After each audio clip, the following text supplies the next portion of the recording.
So my name is Karla Briones. I'm originally from Mexico. My purpose in life is to help underrepresented entrepreneurs start, grow, and scale their businesses. I'm an immigrant, and as an immigrant, I ended up going through a lot of troubles of starting my own businesses. I still have my businesses, been in business for 13 years. I have an amazing team that allows me to focus on my love, which is helping others do the same. And yeah, so I love to help those people of underrepresented backgrounds.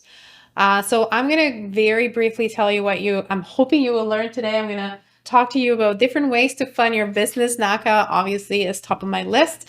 But I'm also going to start putting in some seeds about thinking of different ways of financing your business by friends and family, microfinancing programs. I'm going to explain to you how banks work, some national programs that could potentially be of interest. I'll tell you a little bit about BDC, some grants, pitch competitions, crowdfunding, and investors. So it's a pretty big list. I've also come up with a funding guide that you can download. I'll give you the website for you to download because I find that that if all of the information is very separate right now, like you can find about funding if you're a woman or if you're of an Indigenous background or if you're a minority or BIPOC, but there's no funding guide that tells you what like all of these programs in one. So I decided to create my own. So you'll have access to that for sure. So the first thing that I wanted to point out was the National Aboriginal Capital Corporations Association, or NACA, which is where you are located.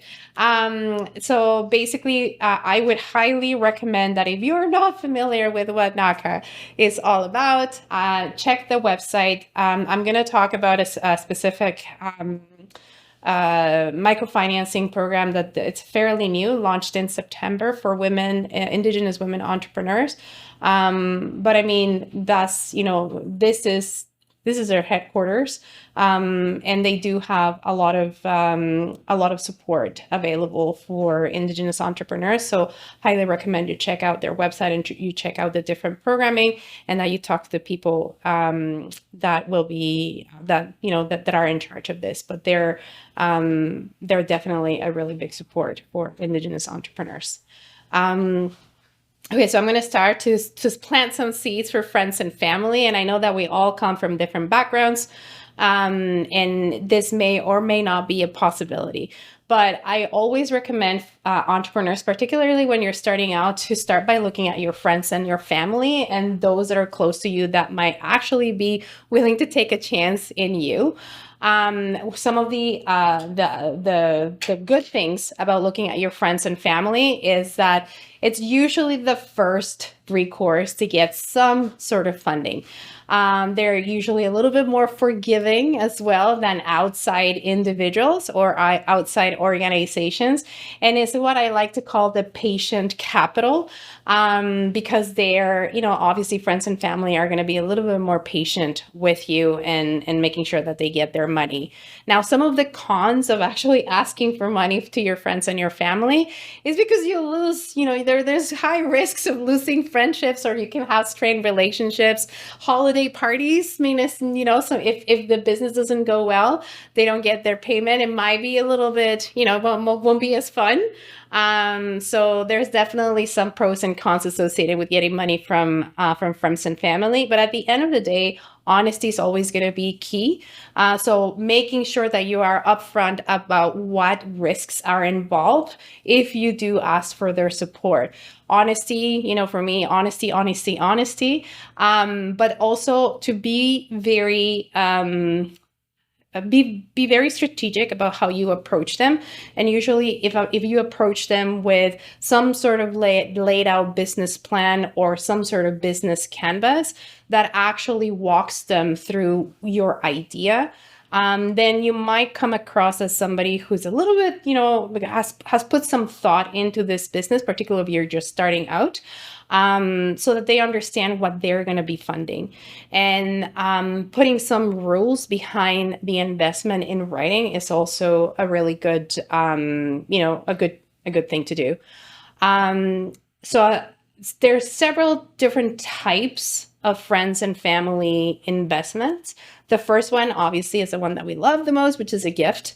It's basically free money. But however, with free money, you're going to be limited on how much, you're going to be able to raise, or how much your people are going to be able to give you, because not everybody has deep pockets and not everybody's willing to give you money, with no strings attached. So what I would recommend is that if you end up getting free money, is that you just get some sort of letter that, that states that it's free money, or something in writing, so that, it will protect you down the road. It could also protect you for tax purposes, just to have somewhere, or to state somewhere that this was, a free, like a gift. The other one would be obviously what we're probably used to when we ask our family for loans. And what I recommend is to be very upfront with your family. Again, honesty, honesty, honesty. If it's a loan, try to come up with some repayment terms that are doable, right? Like something that is doable and that is affordable to you as you're starting or growing your business. And then that way they'll know in the long term that they're actually going to get their money back. Whenever you are getting a loan from friends or family, I recommend a promissory note, which is basically where you promise your friends and your family that you're going to be repaying this loan, by X date, or, the schedule of repayment. Basically, it just makes it a little bit more formal, so that they feel a little bit more confident in lending you the money. So I talked about gifts, I talked about loans, and then another form that your friends and family could potentially help is by equity, especially when you're just starting out, or when you're about to grow your business a little bit more. They might be a little bit more interested in equity lending. And basically what happens is that they take a portion of your business in exchange of the money that they give you. And what that means is that whenever you actually create a profit of your business, then you are going to be giving them the equivalent of the equity that you gave them of the business. So it's a really good way for you to get cash influx ahead of time. But if you're willing to give equity on your business, it also means that, you're going to have to give them the equivalent of the equity that you're giving them, either in perpetuity, or you can set your own terms. So it basically turns them into business partners, which could potentially have its pros and cons. If you are giving away equity in your company to your friends, family, or anybody in general, just make sure that there is some sort of agreement drafted between the parties, so that you know what the terms of the engagement, or how everything is going to work out. So again, honesty, honesty, honesty. I know with friends and family, things can be very, loose. But sometimes when things are too loose, there can be misunderstanding, and that's when family feuds can happen. So always having something in writing would be recommended. This actually happened to me. So my parents ended up helping me open a business, and I decided to provide them with monthly updates, because the amount that they loaned me was not a small amount. So I felt that, just so that they would feel included in how the business was doing, I decided to do monthly updates, provide them monthly updates, provide them with monthly numbers, just so that they felt that they were part of this, this journey. And it was actually quite interesting, because then there was a lot of conversation and questions back and forth. Some of them I wasn't too, my skin would curl up if the business wasn't doing well. But some of the questions that they were asking, they were actually good questions that I normally wouldn't have asked myself if I hadn't been providing them with that information and allow for that communication to happen. So regular updates is probably, it's good practice. And, be prepared for some tough love if you're involving friends and family, especially when you're giving equity in your company and you're in their part of the business. But be prepared for those questions, but because they might actually, their ideas and their feedback might actually be something that you might need to actually run your business better. that was certainly my experience. Some of the questions and some of the feedback that they gave was actually pretty valuable in the way that I was running my business. Okay, so friends and family is the easy one. It's like the lowest hanging fruit, if that is an option. The next one that I want to bring out is microfinancing. So I just want to point out, these are true statistics. 58% of Canadian small business owners, we started with less than $5,000 our business. And I think you mentioned you started with $10,000. But a lot of the time, small businesses, it's a dream, and we're brave, and then we just go at it. And a lot of the times, it's a very small amount of money that is needed to get you started. So there's different Canadian government organizations, credit unions, and community group programs that actually have microfinancing programs for small business owners. And like the name says, microfinancing, it's micro, so it's like smaller loans. And it's usually loans of under $20,000. These microfinancing programs, they're usually location based. So there's going to be different programs if you live in Quebec, it's sometimes even within the same province. Each region might have different programs.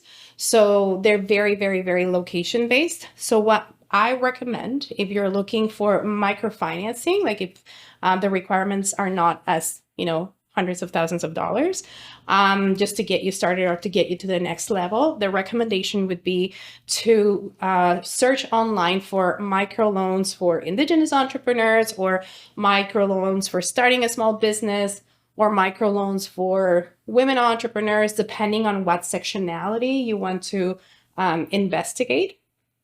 And then your location.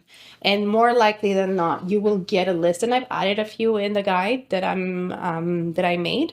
But usually what these microloans are good for is to, not all of them, but the majority, they basically focus on sections of the community that would normally not be able to get a traditional business loan through traditional banking institutions. So they try to help segments of the population that would have a harder time getting your traditional loans. So who are these individuals? There's microloans for newcomer people, so newcomer entrepreneurs. There are microloans for women.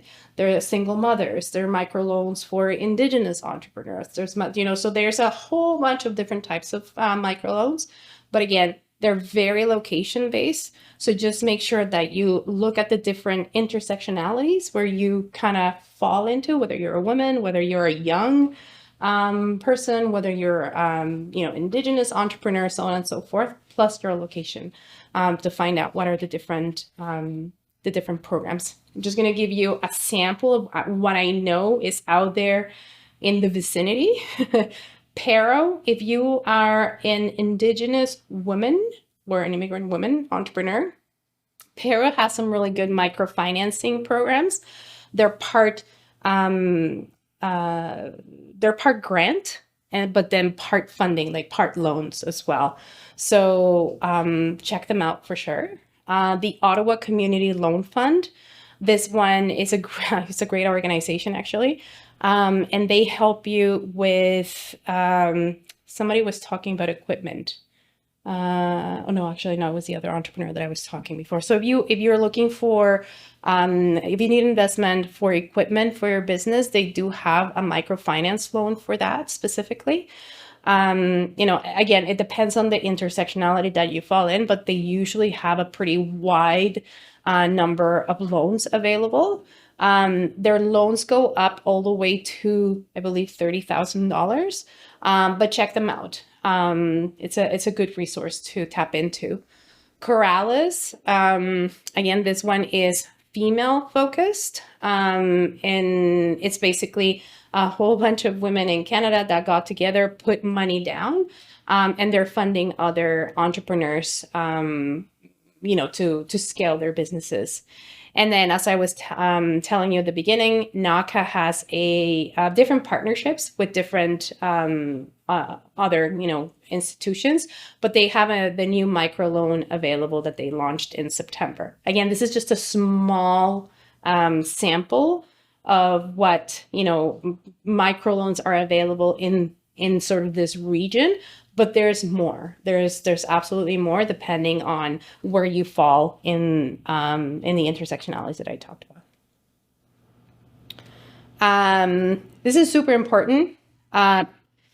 Some will actually require you to present a formal business plan. For example, the Ottawa Community Loan, they do have some micro financing programs, but in order for you to apply for it, they will want to see a business plan. And the great thing, though, is that they also have people on staff that if you don't know how to write a business plan, it's not that they will write it for you, but they will guide you on how to write it properly so that you get the funding that you need.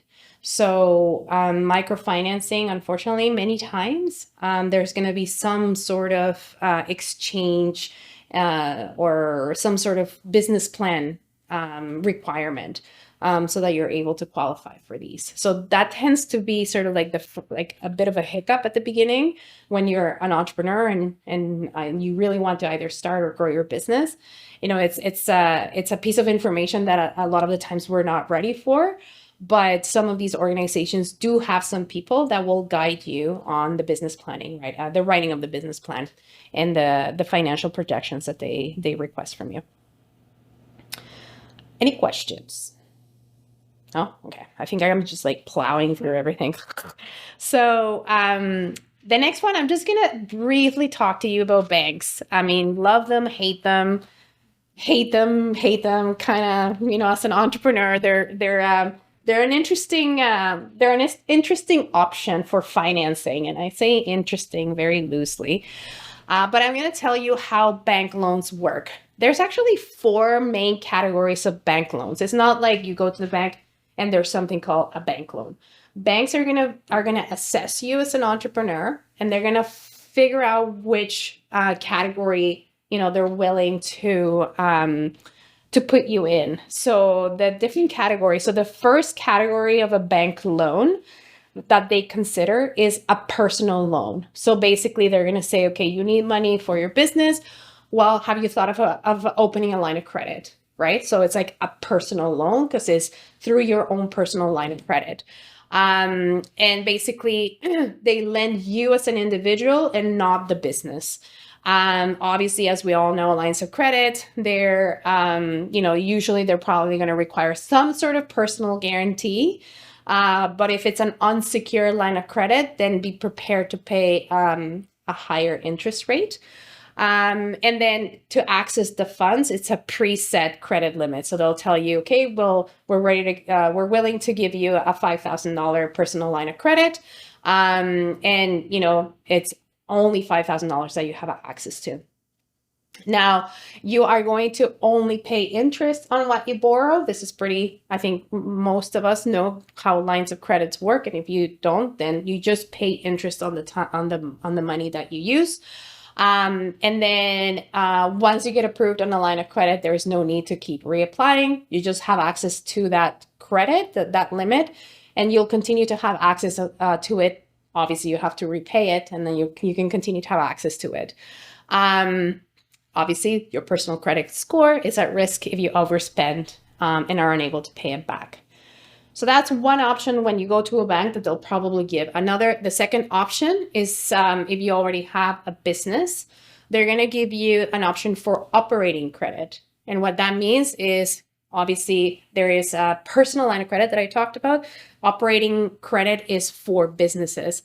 So they will either offer you an expense credit card, so a corporate credit card. They will give you another option to overdraft protection for your business bank account, or an operating line of credit for the business. So in order for you to access operating credit, you will need a business account for your business, right? So you can see how the banks will start with like their lowest risk, which will be the personal line of credit. Then risk starts going up a little bit because then now we're going to offer credit to an existing business. Or to a business, which will be a credit card, overdraft, or a line of credit for the business. Then the third one will be the actual business loan. So basically a business loan, which is called a term loan, they usually is there, or it's available to buy, vehicles, equipment, or real estate financing. You're going to pay back that loan in regular installments. And then the rate, it depends, obviously, as we see lately, but it could be either fixed or variable. And usually a business loan, they give you anywhere between 5 to 10 years to pay. And that's if the bank gives you that term loan.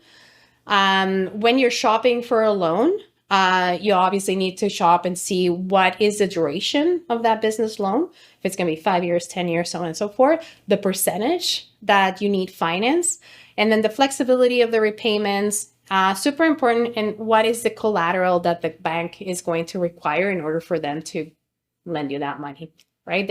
Their banks are very hesitant in taking too much risk. So they're always going to mitigate that risk with some sort of collateral on your side, some sort of, guarantee that if you don't pay, they're able to get something from you. And then also take a look at the interest rates. Now, so we talked about the different types of, when you go to a bank, what are the options? So the first, we said personal line of credit, then we said operating credit, then a term loan. Now, the fourth program, it's through federal programs, okay? And these are basically loans that are guaranteed by the government. So it's money that comes basically from the government, but they are administered. So they're given out by the banks. And they're basically, the program is called the Canada Small Business Financing Program, or CSBFP. This program, that's how I've used this program twice. And this program, I will talk more about this program shortly.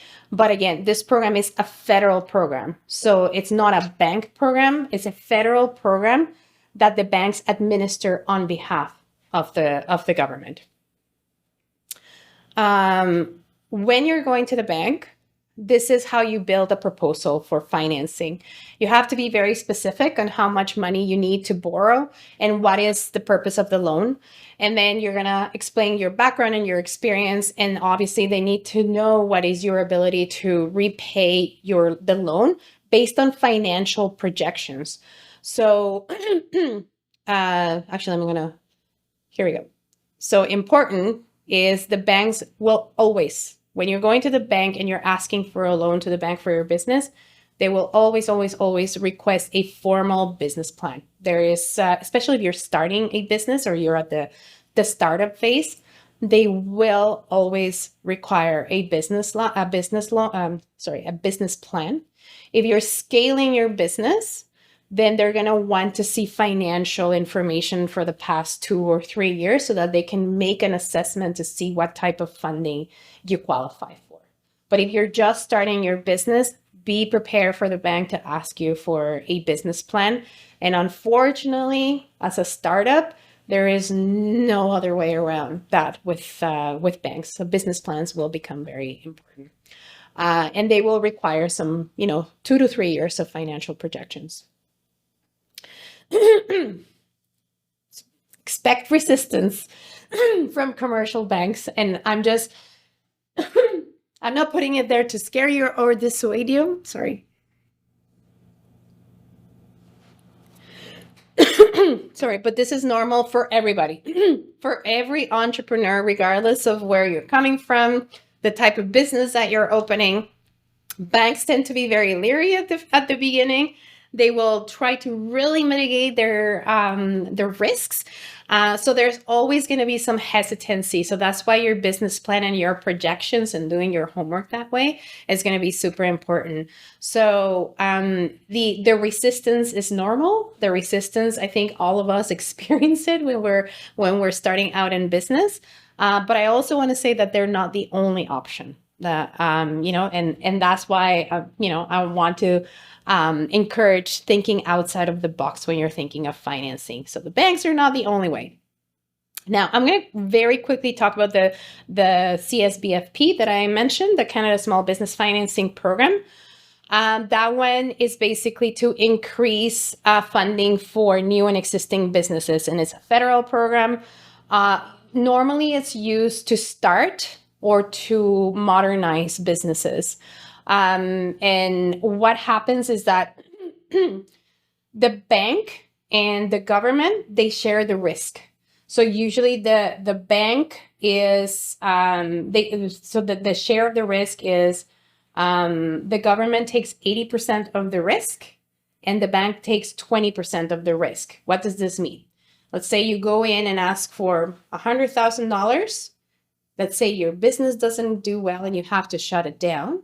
So then that means that the government basically condones 80% of that loan, and then the bank will only require you to pay back the 20%. And how I know this is because I just closed one of my businesses, and that's exactly the position that I'm in right now, where because I went through this loan, I was able to, a certain degree, benefit from that shared risk. And the banks will usually prefer to put this program in front of entrepreneurs ahead of their own term loans, because with their own bank term loans, the risk is 100% the bank, right?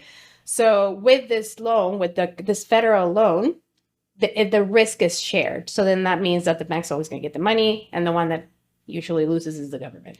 So anyway, so they share the risk, and it's usually offered by all banks. So all banks offer this loan. And I've had clients where they've actually gone to, let's say, RBC, and they say, I want to apply for this loan. RBC will say, no, because they have thresholds. So our portfolio is filled for the type of business that you want to open in this bank. So they get usually discouraged, and they're like, well, I don't apply for, I won't be able to apply for this loan.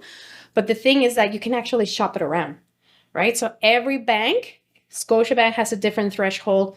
Bank of Montreal has a different threshold. So I always recommend that if you are looking to make use of this loan, if one bank says no, that means that you can shop it around in different banks to see which bank is actually gonna be able to do that loan for you. Okay, so in terms of the amounts, they loan up to a maximum of $1 million to start or to grow a company. And then for renovations, you're able to use this for renovations for a leased property. And they're only going to cap it at $350,000. So let's say you are, you want to buy or you want to open a restaurant, and they will cap the renovations of that restaurant, the loan, to a maximum of $350,000. But if you don't require that, then you can use it for, for something else. You can use it to purchase or improvement of equipment, for vehicles, to do construction, to, buy land or buy a building to run your operation at. The only thing that they will not fund you for is inventory. Unfortunately, they will not lend you money to buy inventory. Not sure why, but they're very clear on that. So who can apply for this loan? Any for-profit company. Obviously, you have to have a business within Canada. And then your products and your services have to have Canadian customers. They don't have to only be Canadian customers, but they have to have Canadian customers. And that your revenue obviously doesn't exceed $10 million, which is kind of crazy. And then there's some rates associated. Obviously, there's a registration fee, and then the interest rate is usually prime plus 3. Some things to consider. You will require a business plan. Unfortunately, you're not going to go around this with a lot of financing. You will require a business plan with 3 years of financial projections. You need to have good credit history and score. It's very administratively heavy because let's say you want to purchase a vehicle for your business. This particular program will require you to provide at least two different quotes for the vehicle that you're trying to buy. Obviously, they want to make sure that you're doing your homework, that you're asking for quotes, and you're getting the better deal. So very, very heavy administratively. Now, really interesting is that this fund or this loan, they will actually not give you the money. They will not, let's say you get approved for $200,000, you will actually not see the $200,000 in your bank account. So what happens is that the bank pays on your behalf. That's why they require you to do the quotes, like to get the quotes from the different suppliers. And then you send the invoice to the bank and the bank pays on your behalf. So it's a bit of a pain in the behind. But yeah, so everything is it's very, very, very, very administratively heavy. But it's a really good loan to apply to, just because you get a little bit higher amounts if you require a higher investment or a higher fund, and you have to record everything. You have to keep invoices for everything. So so it's a good loan to know. Now let's go into any questions, actually. No? Are all these the same if you're on reserve or if you're off reserve? Pardon me? Are all of these the same if you're on or off reserve? I would assume so. Don't quote me on this. Let me find out for you. But I would assume so, because there is in the information, there is no information. Thinking if you wanted to. Thinking of another business. I was thinking of opening something else. On reserve? That's a great question. But I don't live there, but Yeah. and I don't want them to use my house as collateral. Yeah. That's the only problem. If you're on reserve, your house can be used as collateral. So for this loan, I want to keep it separate. Yeah. So for this loan, and I'm going to tell you because I'm actually in that situation right now. So I own my home and everything. There is going to be a personal guarantee regardless. So there's, for these types of loans, you always have to sign a personal guarantee, but your personal guarantee is only 20% of the original loan amount. So it's not so bad, depending on the loan amount that you require, right? So you can either, if let's say the business doesn't work out, then you're only required to pay back 20% of the original amount. That's it. But that's the person. There's always going to be a personal guarantee, unfortunately. Yeah. But if you have nothing to give as collateral. So you still have a personal guarantee. Yeah, you still have to have, like, it, whether it's a home or whatnot, doesn't matter. The personal guarantees are always going to come into effect, which means that you personally guarantee that loan, that you're going to pay it back. And if you're not able to pay it back, you're going to pay back at least whatever percentage they say that you will. And you're going to have to, yeah, unless you declare bankruptcy, which you don't want to do that. Yeah. So this is like a big loan, right? Like I talked about this program, it's a federal program, is usually a big loan. So now let's talk about other alternatives. So Futurepreneur Canada, it's another, it's a national organization. So it's not necessarily a federal loan, but it's a national organization. And they do have an Indigenous entrepreneur program. Futurepreneur usually lends money to people between the ages of 18 and 39. So that's youth. According to Futurepreneur Canada, if you are between the ages of 18 and 39, then you qualify for their different loan programs. And they have a specific Indigenous entrepreneur program. And it's a partnership, I think, well, according to the website, between Futurepreneur and NACA, and they put up to $60,000. It's an up to $60,000 loan. It's obviously repayable. The principal repayments are made in equal monthly installments. You have to be an Indigenous between 18 to 39 and have a business plan, unfortunately. So business plans are going to be super important. Really cool about this program. This is actually how I started, not through the Indigenous program, but through their regular startup program. When I started my first business. And the first year is your first year of repayment is only interest. So you only pay the interest. You don't pay the principal, which is awesome for cash flow because it makes it so much doable. especially at the beginning when you're not. It's 5 years. Yeah, first year interest only. Yeah, it's an awesome program. I started with this program. Nobody else would lend me money. These were the only guys who took a bet on me. I did require the business plan, but even better, like the best part about this program, especially if you meet the requirements, is that they match you with a mentor. When I started in business, I started with a pet store. I never ran a pet store. I didn't know anything about a pet store, but I had a love for animals. So I'm like, how hard can it be? Right? Famous last words. Never even managed a retail location. Nothing. I knew nothing about retail and inventory, nothing. But then they pair me with this amazing mentor, retired guy who used to own a golf shop. And then he ended up, like, it was a big golf shop apparently in Ottawa back in the day. And I remember even hiring my first employee. I was in my 20s. I had no idea what I was doing. I've never hired anybody in my life. And I remember calling Dave, my mentor. It's like a 70-year-old guy. I was like, Dave, can you sit with me in this interview? I think I'm more nervous than my potential employee. So it was so cool. And he taught me about inventory management and the importance of it. He taught me about how to do it. He gave me some feedback about my interview process and whatnot. So that actually made a huge impact in my first year of business. So if you fit the requirement, which really the requirements is that you're 18, and it's age related, just because it's a youth organization, and you have a business plan, I highly recommend you look into this program. If you already have a business, then your business has to be less than a year old. That's the only requirement. And what I mean about less than a year old is less than a year old registered.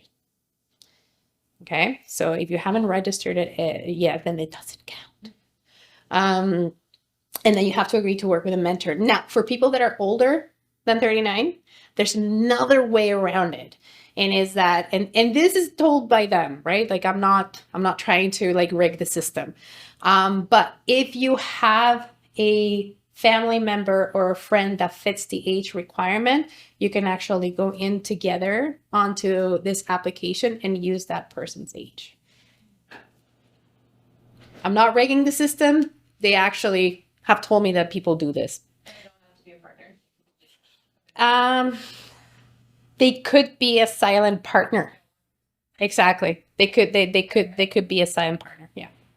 So so there's ways around this. The other way you do that, if you do apply, you rehire them as employees. And they get a tax return, we get a tax return, and then it counts as a write-off. It's just that's not written in the system either, it's part of the financial. See, we need you doing these workshops. Yeah, go ahead. I've been in business for less than a year, so in my situation, Yeah. I did register a business 4 years ago, but I've done nothing with them over the last 4 years. But you, is sole proprietorship or incorporated? And it's the same. Okay, so I would do once you incorporate. So because then it's new. It's new, but the thing is, part of the stipulation in business with the government, Yeah. certain business, you have to the companies had to have certain number of years existence. Do they have to be and I don't know, but and that's just a question because I don't know. Does the government consider a sole proprietorship as part of that? Because sometimes they tend to be a bit finicky with sole proprietorships versus incorporated businesses. Right. So right now, it just established in 2018, essentially, is what I was going to come back with. But I'm just wondering about this. Like, is that considered business for less than a year if you're not doing it? That's a great question. It might be worth a phone call to them, actually. I would. Because you don't want to close something that has 4 years, you have credit and credibility. You want something to maybe apply. Yeah, I think that it would be a great question to ask them, especially because there's one person that handles the Indigenous entrepreneurs file. So I would highly recommend you talk to that person and ask that question, especially if it's been zero return, like zero financials. Yeah, that's a great question. This might not apply to you guys, but Futurepreneur also has something that's called the side hustle program. And basically it's if you have a full-time job, you're not ready to leave your full-time job, but you still want to open a business as a side hustle, they can lend you up to $15,000 repayable. You have to demonstrate that you have a full-time job. And you have to tell them that you have no intention in making your business a full-time thing in the next 12 months. They just want to make sure that they're really supporting the side hustlers. But I mean, after the 12 months, if it does great, then that could be your full-time thing. So it's a $15,000. Same thing. Well, you have to make sure that the side hustle is not just in research and development, that is a little bit more advanced. Would be the same. This is so it's the youth one is the 18 to 39, unfortunately. So I'm still talking Futurepreneur, which is the youth one. And then the same thing, you get assigned a mentor. So I'm going to really quickly talk about BDC. So BDC, if you're not familiar with it, is the Business Development Bank of Canada, which is a bank that is only devoted to entrepreneurs. So they don't have mortgages, they don't have lines of credits, they don't have checking accounts, they don't do anything. All they do is lend money to entrepreneurs. So it is a federal corporation, so it's actually owned by the government of Canada. And they do have an Indigenous entrepreneur loan. They lend up to $350,000 to grow and scale. So this is not a startup loan. So if you're looking for a startup loan, then and fit the requirements, Futurepreneur is a great choice. If you have a business that you want to grow and scale, this might be a really good choice for you.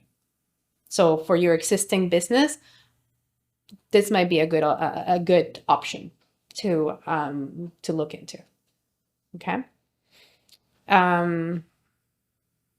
Okay. So let's talk about grants. We all love grants. Basically, it's non-repayable funding. So grants, the government does provide some financial support and some grants. They are hard to come by, particularly if you are a for-profit company. It's not impossible to find them, but they are harder to come around just because it's free money. Usually grants are very unique and very specific. So you're usually looking at grants if you're, so for example, there's some grant money that is available if you're trying to hire people that fit certain characteristics, or like wanted to hire people to help you with your business, to hire a youth, for example, or hire people that are living in poverty and you're willing to train them. And there's a government grant to actually pay, that helps you pay for those hiring needs. So usually grants tend to be very unique, very specific. Programs, like grant programs, sometimes they tend to be complex and they require you to write a proposal. So some of these tend to be, they can be very, the requirements are very specific. So what I usually recommend is that, here we go, sorry. So how to find them, that you visit, and again, all of this information is in the funding guide that I'm going to give you at the end. There is a website where you can actually look for business grants that are given out by different government institutions. You can search online, and there are also grant writing services, because you have to write the proposal when you're applying for a grant. There is an organization called MentorWorks. There's many out there. I'm just giving you an example. MentorWorks is actually an organization that writes grants proposals, and their website is amazing. It's loaded with different grant opportunities, and they provide a lot of information. So again, all of this is in the funding guide that I've come up with. So and again, some organizations, like I mentioned, like the microfinancing Paro, like I mentioned Paro, that they have part loan, part grant, right? So there's more of those smaller grants starting to pop up, but like formal grant programs that you can access through this website, they probably will require a formal proposal that you need to write in order to access the grants. So obviously only apply to the programs that you clearly meet the criteria for, and prepare a business plan or whatever proposal they're requiring. And you have to apply on time. If you miss the deadline, you miss the deadline. So they're very, very, very specific and very finicky grant proposal writing. Other ways, to think outside of the box and think about how to fund your business is through pitch competitions. Usually, if you're not familiar with pitch competitions, these are organized events where you basically compete for free money or services. Sometimes the price is a package of service. So think about, Dragon's Den or the Shark Tank is kind of like that. Nowadays, a lot of the pitch competitions are targeted at or aimed at tech startups. However, there is a really big one, which I'm hoping and I hope you guys are familiar with, which is, here we go, Powwow Pitch. So is everybody familiar with Powwow Pitch? Perfect. Okay. So normally in regular pitch competitions, you will require a pitch deck. So basically that means it's a little 8-slide presentation where you explain to the people what your business is all about, the customers that you are aiming to help, and the growth potential or the traction that you've had. So my recommendation would be to Google Pitch Fest or Pitch Competition and then the city where you live and the province, and you will likely get a list of what are some of those pitch competitions that are available. I've never heard of a pitch. Well, I just tried this thing again. There's pitch fests. So pitch fest or pitch competition. If you Google that, plus the city that you live in, you will likely get some lists of different competitions. And there's a lot of people that actually, that's how they fund their business. They just go from city to city. You don't have to live in the city? No, not necessarily. Yeah, not necessarily. If you're really good with like spoken word and have a good story to tell, a lot of people, and that's what they end up doing. Mm-hmm. We're almost done, guys. So crowdfunding is another way to out of the box way of funding your business. And basically what it is using your network and the ease of social network to raise money for your business. And usually, Kickstarter is a good website and Indiegogo is a good website to post your crowdfunding round. And it's a rewards-based crowdfunding. And what does that mean? Let's say you want to open a gym. You go and open a Kickstarter. So basically, actually, you guys have seen it in the GoFundMe, GoFundMe, where somebody goes through a tragedy and then somebody opens a GoFundMe and everybody kind of contributes to whatever cause is. The same thing, but just think business, right? So you want to open a business or you want to launch something new in your business, then you create your Kickstarter campaign where people can contribute to it. And because these are rewards-based platforms, what it means is that if, somebody, and you do different levels. If somebody, contributes $50, let's say it's a gym. If somebody contributes $50, then once the gym is open, they will get a t-shirt of the, you give them something in exchange of whatever they're providing. It could be for $1,000, you get, I don't know, like a free membership for 2 months or something. It's just some sort of rewards to kind of entice people to fundraise or to give you the money. It does require a lot of work. It's not just putting it out there and then just, opening the floodgates of money. It does require you to do active, marketing your crowdfunding campaign.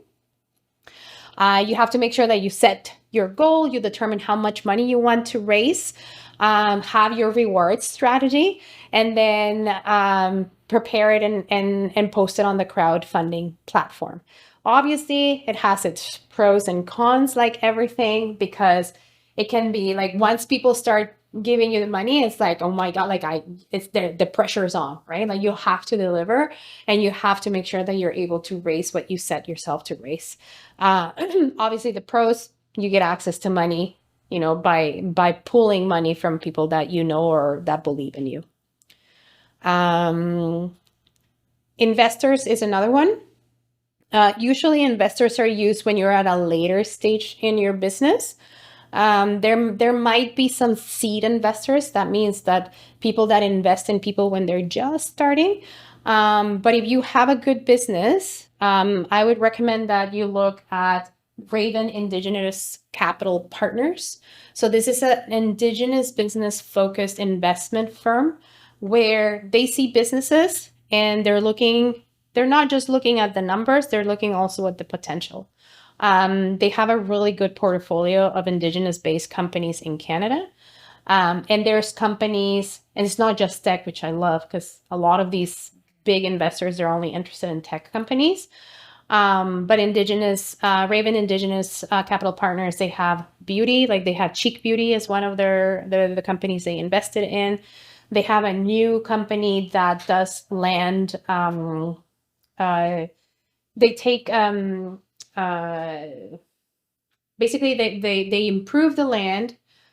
Oh, it's almost like composting. So they take waste away from restaurants, which they charge for, and then they create composting material, and then they charge for that too, because people buy compost, right? Yeah. So normally a company like that, and big investors wouldn't really invest in these types of companies, but Raven Indigenous partners, they actually saw the potential. They saw how good it is for the planet, and it really fits. Exactly. Exactly. So they're seeing the potential, right? Like it's not just about tech and like about the sexy unicorn. It's about, more than that. They understand the values of Indigenous-led companies. So I would say take a look at them and take a look at what they're looking for. And that's it. So I have a whole bunch more on this resources guide. So you can take a picture of it.